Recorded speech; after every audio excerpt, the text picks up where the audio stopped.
Hello guys, once again welcome back to Vijay Arts. And आज की इस वीडियो में हम लोग ड्रॉ करने वाले द वन एंड ओनली विजय थलपति को। और आज का वीडियो एक डिटेल वीडियो है एंड इस ड्राइंग को हम लोग ग्रेड मेथड से ड्रॉ करने वाले हैं। तो स्टार्ट करेंगे हमारा आज का ये detailed video without wasting any time. Alright guys, starting में मैं यहाँ पे यूज़ कर रहा हूँ A4 साइज़ का ये पेपर। एंड इस ड्राइंग को ड्रॉ करने के लिए हम लोग यहाँ पे फर्स्ट यूज़ करेंगे HB ग्रेड की पेंसिल। एंड अगर आपको एक अच्छी पेंसिल का सेट बाय करना है तो उसका लिंक यहाँ पे आपको दिख रहा होगा, वहाँ से आप लोग परचेज कर सकते हो। ओके, तो अब यहाँ पे हम एक स्केल की मदद से पहले क्या करेंगे, चारों तरफ पॉइंट्स को मार्क करेंगे 2 सेंटीमीटर के डिस्टेंस पे। ठीक है, तो कुछ इस तरह से चारों तरफ पॉइंट को मार्क कर लेंगे।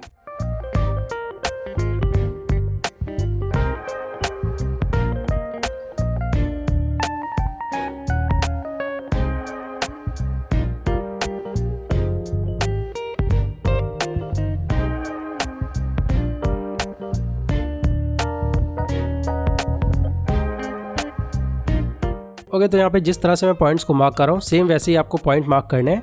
एंड अब यहाँ पे हम लोग वर्टिकली जो पॉइंट मार्क करेंगे, आप लोग देख सकते हैं यहाँ पे लास्ट वाला जो हमारा बॉक्स निकल के आएगा वो 1 सेंटीमीटर का होगा। जो आपको 1 सेंटीमीटर वाला बॉक्स है, जो रो है, वो आपकी राइट हैंड साइड रहेगी।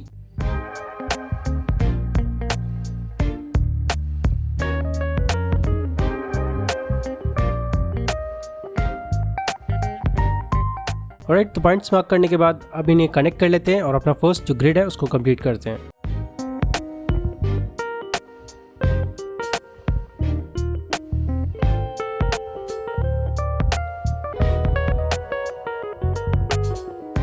लाइंस को ड्रॉ करने के बाद यहाँ पे मैं नंबर्स ऐड कर दे रहा हूँ, जिससे आपको प्रॉब्लम ना हो समझने में मैं किस रो में किस कॉलम में ड्रॉ कर रहा हूँ। ऊपर की तरफ हमें यहाँ मिल जाएंगी 11 रोज, कुछ इस तरह से।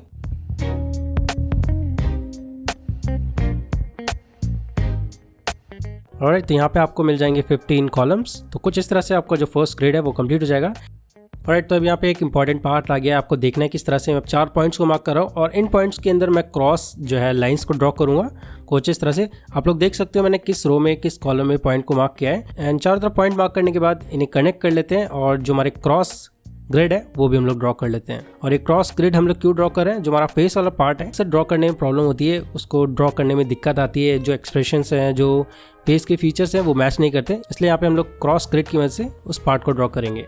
ऑलराइट, तो अब यहाँ पे मैं यूज़ कर रहा हूँ ये 2B ग्रेड की मैकेनिकल पेंसिल और साइड में मैंने यहाँ पे रेफरेंस पिन कर दिए। तो आपको करना कुछ नहीं है, अब साइड बाय साइड देखते रहना किस तरह से मैं ड्रॉ कर रहा हूँ एंड उस चीज़ को अच्छे से फॉलो करना है। ओके, एंड स्टार्टिंग में हम लोग लाइटली ड्रॉ करेंगे और मैं यहाँ पे थोड़ा डार्क स्लेट ड्रॉ कर रहा हूँ, जिससे आपको देखने में प्रॉब्लम ना हो और आपको अच्छे से समझ आ जाए। तो वीडियो को देखकर आपको लग रहा हो कि मैं बहुत फास्ट ड्रॉ कर रहा हूँ, बट एक्चुअली मैंने इस वीडियो की स्पीड को थोड़ा सा बढ़ा दिया है, क्योंकि वीडियो बहुत लंबा हो जाता अगर मैं रियल टाइम दिखाता आपको। इसलिए यहाँ पे अगर आपको कहीं भी प्रॉब्लम आ रही है, वीडियो को पॉज करना, देखना वो पार्ट मैंने किस तरह से ड्रॉ किया है एंड फिर आप लोग भी उसको उस तरह से ड्रॉ करने की कोशिश करना।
और गाइस तो यहाँ पे आप लोग देख सकते हो हमने अपनी फर्स्ट लाइंस जो है वो कंप्लीट कर ली है। एंड अब यहाँ पे एक इरेजर की हेल्प से जितनी हमने स्टार्टिंग में ये लाइंस ये ग्रिड्स ड्रॉ करी थी उनको इरेज करेंगे। एंड अपनी इरेजर का आप एक कॉर्नर कट करके उसका जो एज है उसको यूज़ करके जितने भी ये फेस पे लाइंस है इनको इरेज कर सकते हो। और गाइस तो ये था हमारा आज का वीडियो। आई होप कि आप लोगों को ये वीडियो इंटरेस्टिंग लगा होगा, आपने कुछ अच्छा सीखा होगा इस वीडियो से। एंड मैं मिलता हूँ फिर आपको नेक्स्ट वीडियो में, तब तक के लिए bye bye, take care and keep drawing.